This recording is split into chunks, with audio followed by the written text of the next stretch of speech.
Welcome back to the Smite Pro League. Again, we're taking a look at North America today.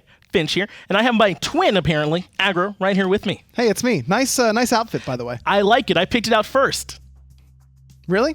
Did you? I was on the Smite Global Series broadcast this morning. Oh, sure. I was already dressed, apparently. Let's go to the North American standings, because I want to take a look and see how all these teams are shaking out after some of the games we saw earlier today. And SpaceStation and CLG continue to sit up at the top of the standings. Now, it's SpaceStation versus Splyce is our matchup here, and it looks like SpaceStation's at the top, Splyce at the bottom. Should be a blowout, right? But I don't really think it's that cut and dry. Splyce, despite their record, has looked pretty good during their games here in Season 5, and SpaceStation hasn't found their cleanest victories at times. They've had, not struggles, I'll say, but haven't looked as dominant as their record might reflect a lot of the time. So I really don't think you can count Splyce out in this matchup at all. Yeah, not just that, but this Splyce team, I mean, it is full of talent, really. It's full of players that have been around forever, and I'm not surprised at all that this Splyce team is looking as close as they are in these games so far. They're full of superstars. Splyce has struggled to find their footing. Now, Aror and the boys do have a nice play style, and I like that they've embraced it. They're not going too crazy, but they definitely know their identity. They want to fight early, they want to fight often, and this is how they found a win early in one of the matches this week. Not a W per se, but still, look at what they're doing. This team needs to hit the VODs and hit the books, and maybe they'll hit the wins. And you heard it there in that video. They like to fight early, and they like to fight often. This is a squad of brawlers. Aror, CycloneSpin, Divios, TheBest. They love to fight. And they have some compositions that they've been running pretty consistently so far here in Season 5. The big one, SpaceStation, has got to have done their homework. Take away the Janus from TheBest. That has been the top pick for Splyce so far here in Season 5, and I feel like that's really what's dictated so much of what Splyce has had in terms of success. I mean, Cyno's Fenrir that pairs along with it is very, very good as well. Best is going to go to the Nuwa, the stuff that the other gods that he likes. That's fine. Keep him off the Janus. That's the top pick for Splyce right now. So try and make sure that TheBest doesn't get to look so good in that mid lane on a pick that we know that he plays very well. But in particular, you want to make sure that you're trying to slow down Divios. I want to remind y'all, he is going to be that POV cam for y'all, so check those out in the links right below the video if you want to watch along with him. And why wouldn't you? In lane in particular, it seems like this guy can bully anyone. Divios has returned to form and hasn't missed a step. It doesn't even look like this guy took some time away from the competitive scene. I mean, everyone knows this dude grinds the game. I mean, it doesn't matter what hour of the day it is, what day of the week it is. Divios is logged on, has probably been in jungle practice for 95 minutes, and then he's going to go and play a bunch of ranked games and then go right back into jungle practice. The dude's a beast. He knows the ins and outs of the game at a very core level, but it's not just the numbers with him. He understands how the numbers actually impact the map, and that's the reason why he's looked so good here in Season 5. And you're going to need that level of understanding if you're going up against opponents like SpaceStation Gaming, which it just so happens that Divios is here, right? I mean, this SpaceStation roster, I mean, what can we say? I mean, they're a fan favorite for a reason. They're beasts. I mean, BaRRaCCuDDa, Jeff, already really, really good. Then you add in Baskin, who for my money is the best player in North America right now. Yeah. Then andinster's return to the jungle. And Aquarius is no slouch in that solo lane either. He's looked pretty good during his time in Season 5. Yeah, not only is the SpaceStation Gaming roster stacked, but 3 of those members were one-time world champions. This SpaceStation roster from top to bottom looks strong. A lot of expectations for this new SpaceStation Gaming roster. First of all, you got the hometown heroes, BaRRaCCuDDa and JeffHindla. Everybody's going to love them no matter what. Andinster's back in the jungle, and that's why I'm loving them. But really, it's all about the wins. These guys have been performing like you expect them to. SpaceStation Gaming, blasting off. SpaceStation have been performing like you expect them to, indeed. And a lot of that, despite it being such a jungle-heavy meta, is coming through Baskin in that mid lane. I mean, he's looked like a monster so far. He really has, and the way that he works so well with andinster already. I mean, these guys were teammates before. It was jungle solo. Now it's jungle mid. But I really feel like these guys haven't lost a step in terms of their teamwork. And Baskin's mechanics, unquestionable. The dude's just a mechanical machine. Andinster still seems to be going through some growing pains, needs to work on his mechanics and getting into the right spots, but I've got no doubt that that's going to happen. It's going to happen pretty quickly, and when it does, watch out, because the SpaceStation that you think is good right now, they're only getting better. And in games where you think, oh, well, SpaceStation's actually kind of struggling a little bit, if you could just take Baskin's KDA and isolation and his damage numbers and all his relevant stats, there's no way you'd believe SpaceStation could be losing the way that Baskin's playing. So he's that kind of player that no matter what, he's going to be bringing it for you, and he's going to need to bring it here as we are ready to bring up the picks and bans for Game 1, SpaceStation going up against Splyce. SpaceStation in that first pick slot, so they have the opportunity to take the Janus away without banning it. I mean, that's certainly something that Baskin has proven that he can play at a pretty high level. I mean, think back to his World Championship performance against Energy in the quarterfinals where he almost single-handedly wins the game on the Janus. So this opens up the picks and bans a little bit more for SpaceStation. Already, though, Nemesis is being taken away. That's not too surprising, but Gab being banned, I'll admit he's a priority support, but we don't always see a ban used on him. It's JeffHindla, man. The guy just plays Gab to a T. That's everything that Gab is as a support, JeffHindla does very well. Peels for his teammates, is in the right spot, rotates very, very quickly, and then can be that initiator as well. It just pairs so perfectly with what SpaceStation likes to have JeffHindla do that it makes sense to me for the ban. The ban, though, did come out onto the Janus, so electing not to pick that one for themselves because it means they can pick Daji for andinster and take that one into the jungle, and that's very likely what they're going to be doing as the Uller was banned away by Splyce. Now, that's one of the picks that andinster has looked the most comfortable on so far here in this short season, so I love this first selection. A lot of teams not first picking Daji anymore, kind of waiting it out. A couple other assassins have kind of taken her over as far as priority picks, but when your name's andinster and you can do the things that Andy's done with this character, I've got no problem with that first pick. That does mean, though, that Camazotz and Achilles can be selected by Splyce. And if you want to talk about not just burst and sustain, but flex, that's what the Splyce 2 selections do. I mean, Camazotz and Achilles, we've seen Camazotz ADC, Achilles solo. I mean, you really don't know where that's going. No, you don't. But and if there's a guy who I think would take a new character, it's Divios. I mean, Divios, like I said, puts in the hours with every new character, especially those, not just the ones, but especially the ones that you can actually play in that solo lane. I wonder if that Camazotz is going to be for Cyno in Achilles solo lane, but even if you're SpaceStation, you probably don't know exactly where those two are going.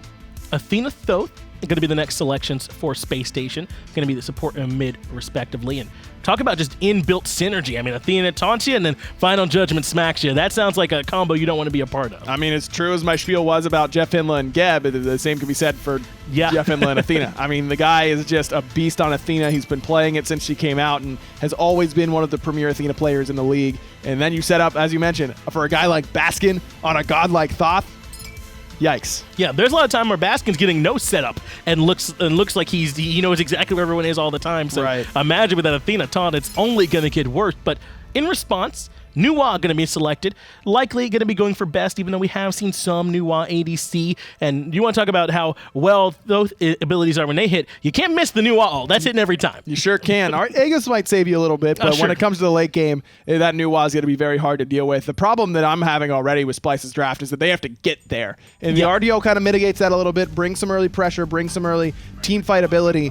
But this Odin pick is great. Locks down that RDO very, very well. Now, that really tells me that it's going to be up to Aquarius on his rotations, because I doubt that Splyce is going to want to put that RDO in the solo lane up against that Odin for Aquarius, where I'm expecting that to go. Though it could be JeffHindla on the Odin and Aquarius on the Athena. I wouldn't put it past SpaceStation to try something a little bit weird like that to make sure that Odin is into his best matchup, which is the RDO. It is going to be the Robin selection that comes in, so still some question marks remaining as the Achilles, Camazotz, RDO, and Robin all locked in, and there's a lot of flexibility on where these picks all can go. But we've seen just how strong Robin can be in the jungle. Certainly no problem with putting that one there. No, I think that you can flex a lot of what Splyce's roster wants to do. The only thing that I would say is keep RDO as far away from Odin as possible. Well, those are going to be the two teams going into Game 1, but who's going to come out to the victor? Well, let's get over to the casters to find out. Splyce and SpaceStation Gaming. In the beginning of the season, you might not have thought that this one was going to be a good matchup. Obviously, SpaceStation Gaming towards the top of the rosters. Splyce, not really number one, but I've really liked what I've been able to see out of them so far. Not really number one, but I wouldn't really pin them for last place either, which they are currently sitting at. They've taken a couple of games off of some high-end teams, and now it's all about trying to finalize everything and close out with a full set. Let us know in Mixer Chat who you think is going to take this one, whether it's BaRRaCCuDDa and the Hometown Heroes, or across the way, it's Aror and his little band of misfits that I really like to root for. Player cam's on BaRRa again, right? Probably. It's the BaRRa factor. You just can't compete. But speaking of which, Splyce trying to take a chunk out of BaRRaCCuDDa's plot armor here, and whether or not they're going to find themselves successful, this is a really interesting draft, I think, that Splyce has opted for here. I love the concept behind the burst and the dive between Nuwa, Camazotz, and Achilles, but the single target is the main concern I have here, really, for Splyce, because if you don't find out the kill, homie, your whole team's probably dead. Yeah, it's definitely going to be a big deal. Divios playing the Achilles over there in the solo lane. Cyno, sure, will be playing in the jungle on the Ravana. So we will see Achilles in a different position. We've seen him in the solo lane so far. And here, we heard the desk talking about, Aquarius is going to pick up the Odin, but he won't be against the Artio, which is kind of what you were rooting for. He's going to be going head-to-head against a new character. This does feel like a potential last-minute swap, though, between Splyce, not really considering what Odin could offer if Aquarius were to opt for it. And I think that this kind of fits Aquarius' build, though, really well. In the past, we saw him kind of fall towards that chalk whenever he wanted just a safe sustain in the lane, being able to efficiently clear out his waves. And I think that this is a little bit of the same thought process with the Odin pickup. Sure, you're probably not going to get a massive lead against the Achilles, but you won't really be in a position to get executed super easily either. And really, Aquarius has always been that character for me, that player that winds up being the sort of the missing piece, the Swiss Army knife of the team, if you will. And he usually comes in playing whatever it is that the squad really needs. Take a look at those results, though. Mixer chat, you guys really are some SpaceStation fanboys. I mean, I told you, the BaRRaCCuDDa effect, right? It's always going to be a factor to consider. Speaking of Aror and CycloneSpin, getting this nice little invade off in Camazotz ADC. Actually, by the way, we've already seen this debut once before. Yeah, Vote played it over there on Rival, and this is the CycloneSpin I've kind of been waiting for. Cyclone played over there in the solo lane in a meta where you could kind of play whatever you wanted. And here in the Hunter role, it's kind of the same world. I'm just amazed that it took teams this long to play Camazotz ADC when he was beyond viable, I think, in Season 4 even. Yeah. If not better in Season 4 because of how much farm that ADC role was actually able to acquire, but making sure to not let that invade go unreturned. Cyno with a nice little blink root onto Baskin. Baskin trying to dash away into freedom, but he's not out just yet. Oh, he won't get rooted from the Artio. Nice cancel out there. SpaceStation still trying to escape, but it's JeffHindla giving his life for the greater good. First blood goes to Aror, the support on Splyce. Jeff, though, making sure to bail out Baskin in a tough situation. BaRRaCCuDDa could be next, but no. Just going to be the Aegis for now. A nice engage, though, out of CycloneSpin. Very aggressive as well, but that's just what you expect to see from the Camazotz, even opting for the Warrior's Blessing, knowing full well that he wanted to just jump on the bear every chance possible. I love the Warrior's Blessing. I've actually seen players, and I've been thinking about trying this in different roles just because of the innate sustain it gives you. If you're ever in trouble, you can get some mana and health back by just throwing something at the opposition. Really interesting to see that one. But over here on the solo lane, interesting to see Odin losing a matchup. I'm not all that surprised by it. Achilles, especially with somebody like a Divios piloting him. Aquarius, at times, tends to be a little bit more passive whenever he's not super familiar with his laning matchup, I think. And Divios is a hard wildcard factor, I think, for a lot of solo laners in North America. You've seen him in the past, and you're probably very familiar with what he likes to do. For instance, a lot of hyper-aggression, which is why we tend to see those unconventional picks like Fenrir, Hades, even the Xing 10. I think Divios still plays incredibly aggressive. So now that he's got Achilles, a guy that does plenty of damage at the start, this is an ideal situation for him to be in. He's going to probably keep looking to try and bully Aquarius off cooldown. And as long as he does, that's going to force andinster to just try and commit to a decision. Do I want to help out, or which sideline should I help out first? I mean, looking at andinster right now, I mean, it looks like he probably should pay attention to the left side. Jeff was the first one to fall. But as far as the rest of the map is concerned, andinster pretty much has wherever he wants to go. Right now, Splyce ahead by 1,000 gold. Only half of that from the first blood bounty. I will say, though, the only real target andinster has from level 5 onward is going to be punishing those who use their ultimates, because all of Splyce has those CC immune ultimates outside of the Artio, and this is why we see andinster choosing to go in now. Beautiful Crippleville trying to help make sure that he can get away, and CycloneSpin will make it out. What a surprise. After the stun, andinster decides to walk away. I really thought that was a dead Camazotz, like 20 times to 10. The sprint, though. I think the sprint was just enough to create spacing so that andinster couldn't follow up as easy as he would have wanted to, and staying any longer might have resulted in a potential counter gank from Cyno, and chasing further than halfway up the lane right now is no can do for BaRRaCCuDDa. Yeah, and plus at the time, Andy was only level 4, so if he chases that kill and he doesn't wind up with it, he puts himself further behind than Cyno, who's actually farming. Andy comes a second time. Oh, but he's not going to be able to get the Trickster Spirit. There's the ultimate. Jumped over one chain and andinster. He knew. That's why he turned out. around immediately. Yep. As soon as that Cama jump, evaded everything. And Hot play from Cyclone. That's unfortunate, though. It hurts to see in a way. It's not what you expect. I mean, it's a Camazotz with Blink, doesn't have the purification beads, isn't level 5 yet. This is the most punishable time period, really, for Cyclone. And the fact that he got away is not going to bode very well for this duo, especially since that was 2 waves now that were triple split in experience, as opposed to Cyclone, who got one for free and only split the other with Aror. Cyclone, you know, it was interesting. I put a lot of stock into this guy in the hunter role.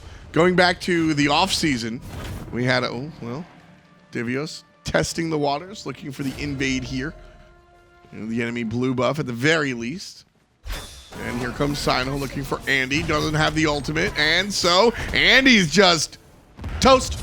TheBest finishes things off. That was a hot play coming out from Cyno, too. Just complete trust. Hey, Best, you ulting? Got it. Just walks away. That's a full punish as well for Andy's aggression in duo. And it's not like andinster was grossly misplaying by any means there. No. It just Cyno knowing full well that he can probably get away with engaging on Ravana, as Divios just going to freely eat up that bird bomb, although I don't believe that Aquarius got the extra damage proc off of the shield. Yeah, he definitely did enough damage to him beforehand. But yeah, no, I think there's a really valuable point that you brought up there, Taco, is the fact that Andy, it was just fantastic play and communication from Splyce. This time, Andy going to turn things around. He's got help from his support and the mid lane. Chains available, will grab up one, and that brings Cyno right to him. Taunt after the fact, but now andinster being chased down. Baskin is able to take care of the support. And here comes help. andinster in trouble. Aror given chase, will be stopped, but TheBest through the wall! That's gonna be a 1-for-1. Jungle for jungle. Ooh! Oh, and he gets it. Baskin! No setup needed, just gonna take down Aror right on the spot. That's a even trade out. Normally what might have been a net loss overall for SpaceStation since they tried to start things off there. But Baskin matching TheBest with those over-the-wall shots. Oh, yeah. And Baskin, you know, no surprise at this point. If you've been a faithful follower of the Smite Pro League, no surprise whatsoever. Baskin, we talk a lot about adapting, being the best player in the world. Some other players have come to mind. Baskin has been the most mechanically gifted player, I think. I'm fully convinced he could play whatever role he wanted to and look as though he's been playing it for years. That's what's the most impressive point for me, Taco, is that, you know, we see adapting in other players, and that's all well and good. Baskin came into the mid lane role and looked this good day one. By far probably had the easiest transition to everybody who tried it out, but andinster yet again, TheBest and Cyno just all over this Daji. Every time that Palau is down, he's getting hit by the Ravana new wall ultimate combination. And this is exactly where Splyce want to be. They want Cyno and CycloneSpin to be putting in that damage, and Best just getting cleanup calls all day long. This is a really good look from Splyce, identifying the SpaceStation's draft here. Daji doesn't really have an out without the Palau if she's by herself in the jungle. Without that traditional jump, she has to jump to a target. She's kind of lost. Specifically, you notice every time Cyno's engaging in that back right jungle, because there's nothing to jump to. Really intelligent moves from Splyce, because it's not just I'll make this move when the cooldowns are up, it's the location. This hurts to look at though. andinster 8.5 minutes and climbing in the match, but he's sitting still at level 6 and been a casualty of pretty much every single one of these small engagements that have occurred. These aren't even the full-blown team fights yet. This is just Andy trying to get something going for his team and being punished when they don't find the kill. Yeah, Andy is sitting there in the middle of the player damage so far. I thought it might have even been lower, but Don't forget those couple of missed ganks that did cause some damage. CycloneSpin just up on the front of this tower. No fear in the world. One, because Daji has been culled by Splyce here, and he's got that sustain, that lifesteal. We've seen him dive BaRRaCCuDDa on the tower just for the poke to chase out the Aegis before. So CycloneSpin very comfortable on this Camazotz. I don't want to say flat out or right out that Splyce wanted SpaceStation to pick this Daji so they could have a draft coordinated that would severely abuse it. I will. But I'm starting to really believe that was Splyce's intentions from the start, especially throughout the banning phase. I think the andinster has already shown some strong tendencies for a Daji in the past, and that's what is fun about competitive, is players notice that. And also Splyce, this roster has really made a name for themselves on counteracting the meta. Divios, TheBest, and Aror. They used to play on Eager with DJ and Zapman, and that crew was famous for, oh, Khepri is what everybody's playing, where we'll change the meta and beat Khepri. They always figure out, as Cyno again finds himself in the enemy jungle, chasing for a little bit, but ultimately going to give it up. They made a name for themselves on beating whatever was popular. Daji's popular right now. And guess what? Splyce has figured out how to beat up the Daji, and they're doing that. It's not a surprise when you think about where these players have come from. Not to mention that Best just loves Nuwa in general, Yep. even outside of a competitive setting. This is one of his go-to picks for that ranked gameplay even, and I know ranked is nothing like competitive in even the slightest sense, but players pick up habits from playing these gods, Yeah. and that is something that tends to be carried over from time to time, at least in the mechanical part of things. It helps when you just play the god a ton. I mean, exactly. I mean, like I said on the desk before, Weekend is just playing the spider over and over again, and it gets banned in competitive as well, right? I mean, players have their god pools, and Nuwa has been a part of Best's god pool since before she was famous, pretty much. Andinster, what a surprise, getting chased out of his own jungle. This time he does have the ultimate around. Doesn't go into it just yet, waits a moment, grabs Aror, and finishes him off. Nice ultimate from JeffHindla just for extra security. But that's what's got to happen. Splyce figured out how to beat this pick, and SpaceStation have to work around that. This time Andy had the ultimate. Is he going to have the ultimate every time is the question.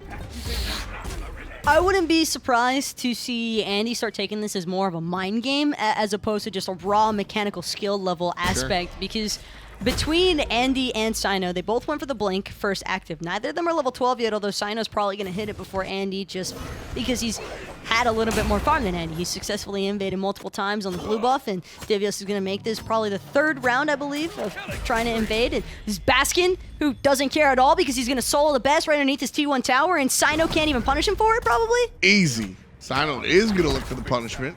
Aegis is good. Love how Baskin's staying in front of the wall waiting for his dash to come up.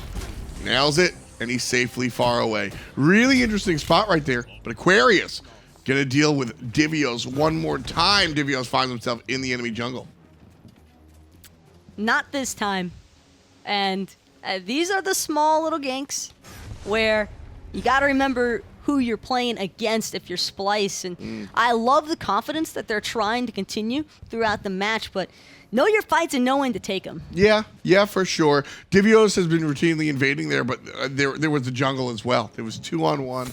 Divios not going to come up good there. It's just a hard invade to still commit to, though. Ooh. I'll actually hold that thought. Andy trying to punish Cyno for looking at his back harpies.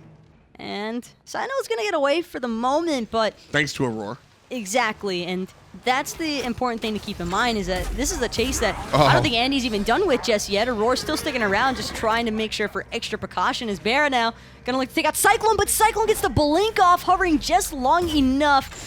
Baskin only needs 2. Baskin only needs 1 more. Defender of Olympus should help secure this, and never mind, it's gonna be the in-hands, in fact, and Andinster getting to force out the ultimate from TheBest, but still looking to try and collapse on top of Aror. Oh, the taunt's good out of the bear. And, well, that's a ton of damage. Aror is relatively tanky, but Baskin doesn't care. 7 kills for SpaceStation Gaming, and 5 of them belong to the mid laner from Long Island. Fantastic, fantastic game from Baskin, and what a surprise. You got to be used to it at this point. You're going to turn into aggro with, I used to be on a team with Chapo. What do you mean? Long Island Baskin. Hey man, that's where he's from. So is JeffHindla. The most relevant 2 pieces of information right there. I'm just putting that out there. Did you ask Hindu to be on this cast for that? I did not. I didn't want to gamble with that one. Right now, though, 7-4, SpaceStation Gaming trailing despite Baskin's supremacy. Look at that. 2,000 gold in the lead. And Baskin is just, he's got to be mad. He's like, look, dude, I've soloed my lane opponent. I've found the long-range shot. I've got the team fight. I made the rotation. And y'all are going to help me eat the cake, but not help me make, right? 1,900 gold, and everybody's not happy. Baskin's just sitting here like, look, dude, what else? What more do I have to do? No, Baskin's probably sitting there like, you guys are trolling, and you're all feeders, and I don't understand what you're doing. BaRRa, can I see some hustle, please? And BaRRa's sitting there going, I'm a hunter. It's 14 minutes. I'm irrelevant. It's not something that's going to happen anytime soon. What we've seen again and again and again, and why I think we see CycloneSpin shifting to this pick, is the hunters have a position, and it's not anywhere early or mid.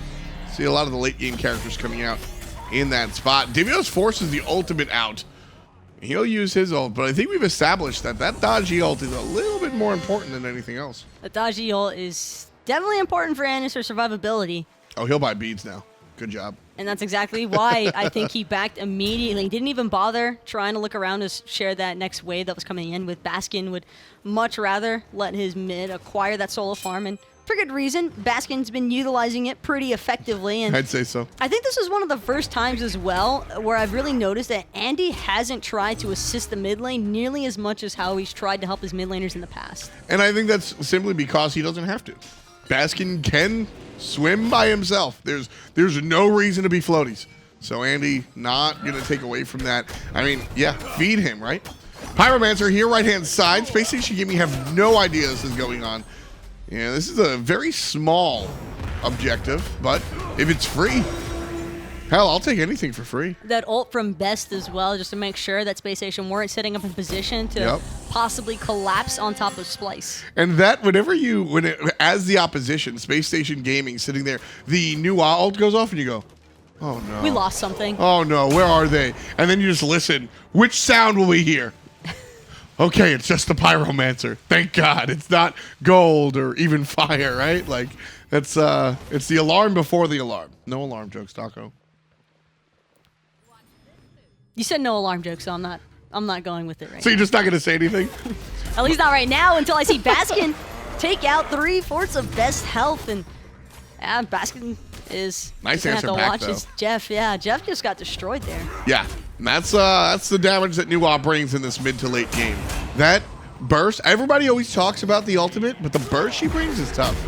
It's the shiny metal is nice to have. andinster, though, poking his head probably where he shouldn't be. You might be in the wrong neighborhood, but he's going to dash right in. He's got Jeff to back him up. And there's the ultimate. Auror's going to be in trouble here. Pulled run onto the powwow, and Baskin shoots it down Broadway, taking care of Aror. Now it's Cyno versus Divios, and Divios going to chase out 1. Divios chasing out 2. Divios chasing out 3. But Cyno does lose his fight on the top end as BaRRaCCuDDa makes the best of him. And the best himself is under the tower. Aquarius, though, just going so deep to keep Best zoned away from that fight the entire time. Divios trying to get some poke damage where you can find it, but even with CycloneSpin together, Jeff and BaRRa were already too close to their T1 tower. No real room for a commitment, and especially with that new wall ultimate being forced out at a very untimely period, that's also going to further prevent aggression out of Splyce. And SpaceStation could very realistically here, maybe look to try and start pulling away at this gold theory, which is why I think we see Splyce prioritize securing those oracles just in case. Yeah, got to make sure you've got the vision on that one. We saw Splyce already sneaking objectives, so if that's going to be in their prerogative, you definitely want to make sure that the more important objective is taken care of there. Odin Ring one more time to take care of the best. The best ultimate will get out of here, but he just doesn't have it available. 2 players surrounding him. Divios can't really help too much. And that one goes down, andinster number 10. There's no Phantom. Not yet. Aror might not necessarily pick one up, though. I am hoping that he chooses to, but there's a chance he might try to get a little bit greedy with it and look for the shell instead. both, interesting because TheBest does get out of that ring with the ultimate. Gold Fury brought down to about half HP, leashed out, and SpaceStation's mid laner going to burn all of the damage. Here comes Baskin. He's down relatively low, and the Bat Out of Hell is going to do the damage, but andinster takes care of Cyno on the jungle. Ravana. Divios takes care of Baskin, but CycloneSpin is the bad end of a double kill for Andy. BaRRaCCuDDa finishes Aror. There's 2 players left. Make that 1. andinster with the trips, rolling good. 2 black and 1 red. And we're going right to the Gold Fury. Could only keep him down for so long, and he's back in action already. And what looked like such a promising start for Cyno there on the Ravana, just 180s in minutes even. Yep. At just, I believe it was 8.5 minutes, Andy was sitting at level 6, and now he's all the way up to 16. Which is pretty impressive considering how heavily his jungle was getting pressured out and invaded, how both of his side lanes were getting pressured out, and picks were happening for Splyce. It's just a couple of overextended moments, I think, from Splyce cost them their initial lead, and they're not completely out of this yet by any means. Sure. These team fights, though, are progressively deteriorating for Splyce because they seem to be getting more and more broken apart as a team, and they're not really fighting together like they need to be. What's been bothering me is Cyno's complete absence in this mid game. He started off the game relatively strong, in fact, really strong. He was the reason that I think Splyce found themselves with the early lead. Cyno's devastation in the jungle. But as the game sort of reached that midpoint, the Ravana went quiet. And that's just, I think it was the pick, the second death for Cyno that really set the tone of andinster starting to come back into this one, because Andy's got a little bit of an advantage, I think, with the Athena ultimates and these Defender of Olympuses as well. Every time we see andinster going in, there's Jeff right next to him, and that to me has been the main reason why Cyno hasn't been successful in this mid game with trying to rotate around on the Ravana. SpaceStation going to rotate around on the best. Here comes Cyno trying to answer back, but he gets taunted into a ton of damage. And then Baskin again, all the way from downtown, takes care of business. Trapped in the ring is going to be Divios. He'll be able to get on out of there thanks to the Phantom bought by the support. But Aquarius going to jump forward and start sieging. Aquarius drops the thorns to make sure everybody walks away. And Splyce look like they want to retreat from this tier 2 tower as their health bars find themselves dwindling. And the tower crumbles. Still in the chase. Here comes SpaceStation. And Baskin's not done just yet either. That was a really aggressive dash forward there out of the Thoth, but it's a dash he can afford to make. His whole team is standing right behind him, and Aquarius now going to take over the tanking duty of those T2 tower shots, just helping out Jeff a little bit further. SpaceStation are a bit low here, so expecting them to siege the Pyromancer, back to base, spend all that gold they just built up, and then look for a Fire Giant Siege. But Divios trying to make sure that Jeff doesn't get there to begin with, as the ult is going to come through, but it's blocked by Andy. It's so easily blocked, and Andy demonstrates why that execute isn't always going to fly. BaRRaCCuDDa gets credit for taking down Big D, and that was one of my big concerns with this Achilles, is that, listen, you can just block it so easily. It doesn't come from the sky like Thanatos, and it's not as quick like Ao Kuang. You say that now, but man. Just upsetting. Achilles, like, it's one of those picks where you want to see it work. Yeah. Because I really wanted to see what Divios would do with this god. And it felt as though he had a chance, but then the window of opportunity was just immediately closed because of that blue buff invade where Andy rotates in, doesn't die, by the way, and Aquarius helps secure a kill onto Divios, and that really just put a complete halt, I think, to that lead that Divios was starting to build up. I still think there's some potential here, but I mean, Achilles for me has been a character that I think will do well outside of competitive. I think it'll do well on the right side. Yeah, I think it'll do well on the right side, but I think Achilles is a minor league pick. Does that make sense? It's good, but I think when you have the top level and you're able to do things like body block the execute, it becomes an issue. Splyce trying to force the issue on the right-hand side. Shouts to Toli as SpaceStation defends up against it. andinster goes up on the pole, grabs one, and that's going to be the end. Cyno isn't even pulled. Baskin's a machine. Number 8. Oh, Maron. What a crazy man in the mid lane. And Splyce on their back foot. Divios low. CycloneSpin taunted. SpaceStation Gaming still jumping in. Aquarius and Andy leading the charge. TheBest is going to take care of Andy. But after his Aegis is done, here comes Baskin. Love potion number 9. Baskin missed something. He's human after all. I saw her kill. That's all I saw, Taco. It's just incredible to me what he's been able to accomplish on this Thoth, and very wholeheartedly believe that if it wasn't for Baskin soloing Best underneath the tower, he probably doesn't get to pull away as heavily as he did. But that, for me, was the jump start that SpaceStation needed to really get their heads back into the game. I mean, he got soloed like Pon Pon. What else are you going to say? Divios here, half HP. Well, that's not quite soloed. That's an entire team jumping on one poor dude. Baby Rage goes down for Splyce. I think we both know Baskin well enough to know for a fact he considers that a solo kill. Oh, absolutely. Baskin considers all these kills solo kills. I want to touch back, though, on the Achilles pick and the whole minor league talk. Before, you were so rudely interrupted there by a team fight. How dare they try to win the game? Come on, guys. Like, just take a second so we can break something down fully. But in all seriousness, though, Achilles really does have that heavy pub stompy SML kind of vibe. And I don't say that as a slight towards the minor league players. I don't think he meant it as a slight either towards them. It's just things tend to be a little bit more chaotic. Sure, they're a tier above the ranked grind, but they're not necessarily at that pro grind either. And it's a very suiting fit towards the chaos. It brings a little bit of beauty to the chaos. Exactly. You can have that execution factor, and you can have this all-in potential. But I also firmly believe that Achilles should be a pick that's looked at in the jungle role over anywhere else. He doesn't really seem to provide much else outside of damage, and that's his sole purpose of existing, is just to kill everybody and say that he's the best. With that said, we've seen a ton of Camazotz solo, which brings nothing but damage, right? So, but he does have peel. I think that Camazotz has a little bit more peel than what I would ever attest to.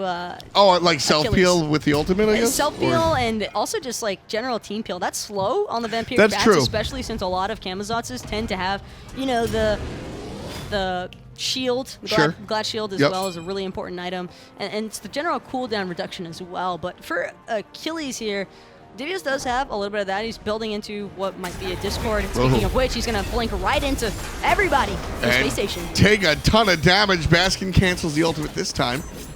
Aquarius going to back on out of there. Baskin has been such a terror that he's forced CycloneSpin into magical damage himself. And I don't mean a little bit of magical damage. I mean, this is a talisman of energy. It's a full commit. It's like full HP, full defensive item. Does give him some attack speed and speed when they siege and stuff, but realistically, this is about, I don't want to get Baskin real quick. Double taunt into the big Goomba stomp from the Odin, and just like that, Divios is mincemeat. Andinster with the last hit. Baskin being the target as he should be, but nice peel as he dashes away. But just look who's with him the whole way through. It's JeffHindla providing the support that his mid laner needs. BaRRa going to come charging in now, trying to remind everybody, hey guys, ADCs are still awesome too, as he's going to get, Andinster going to take the last hit on that one. But still, 4 members dead already out of Splyce, and Aror about to follow suit. And that's a Decisive. Taco, that's a game win. Easy peasy. Sorry, folks. That's just routine for SpaceStation at this point. I don't really think there's another way to paint this picture. SpaceStation Gaming coming out and just going to work. This looked like SpaceStation clocking in and clocking out, just saying, look, we know how to handle stuff, and we're just going to win game 1. That's just also kind of feels bad for Splyce overall, because I don't think that there were any grotesque misplays from them. I think just 1 or 2 instances where they overstayed their welcome, and that's all that SpaceStation needed. Just that one simple mistake. And I think that's also one of the reasons why it's very easy to refer to SpaceStation as a top-tier team in NA right now. Absolutely. Well, in Mixer chat, let us know who's going to be the Baskin of this game. I mean the MVP of this game. And we'll kind of go over it on the desk. I don't even know why we do these polls. Desk, who's the MVP? Baskin. It's Baskin. Got it. Yes, I was right. John Finch here. I have Ryan Bailey with me. Ryan interrupting Bailey. Not aggro anymore. That was game one. The SpaceStation, they looked very strong in that game. And we do want to know who you think is going to be the MVP. Here are some of those stats. Just in case you don't believe me, look at those numbers. Hard to doubt that SpaceStation are the ones that came out on top. Yeah, Splyce, I mean, as Taco said, didn't feel like one fatal mistake or one, egregious error. Just SpaceStation consistently started beating them in team fights. I mean, there's the one moment where Cyno gets picked off in mid lane and SpaceStation's able to get a lot off the back of that one pick. But at the end of the day, I mean, SpaceStation just outplayed their opposition. They had more pressure in more lanes and just got more objectives and hit more stuff. And when you check all those boxes, you're going to come out the winner every time. Yeah, and their composition was built to make that happen. I mean, yes, Baskin looked great on that mid lane Thoth, but I mean, he had Jeff there with him, not only peeling, but setting everything up at those Athena taunts, kind of like we said. Had Andy in the jungle on that Donji, burning relics and purification beads. So looked as good as well there, too. But, chat, you weren't going to be swayed, were you? You knew who the MVP was here in your hearts. Baskin. You knew that it Baskin? was quiet there. Please. It was Baskin. Is who it was, yeah. I knew it. Yeah, well. All along. It was Baskin. And he did look great. I see why you all felt that way. 8-1 and 7. I believe he led the player damage charts. As long as I was looking at them, he was up there at the top of those two. Just looked great. Even found that early game kill over the wall without any vision with that final judgment, too. He just looked excellent. Man, it's hard to believe if you watch all of Baskin's old games and you would have told me in Season 3 that, man, Season 5, Baskin's going to be even better. And then again, in Season 4, next year, dude's going to be even better than he is right now. I would have said no way that he's going to be significantly better than he was in previous years, but it really feels like he's playing at an all-time level. He just seems dominant every single time he steps on the map. Like, I mean, this is just all Baskin. Yep, all Baskin. No one else was even in that clip in a SpaceStation jersey. That was all him.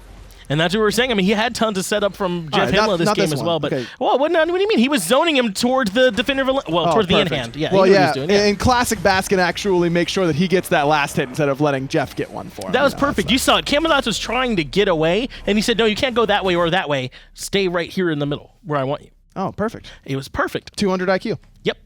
Easy. Easy.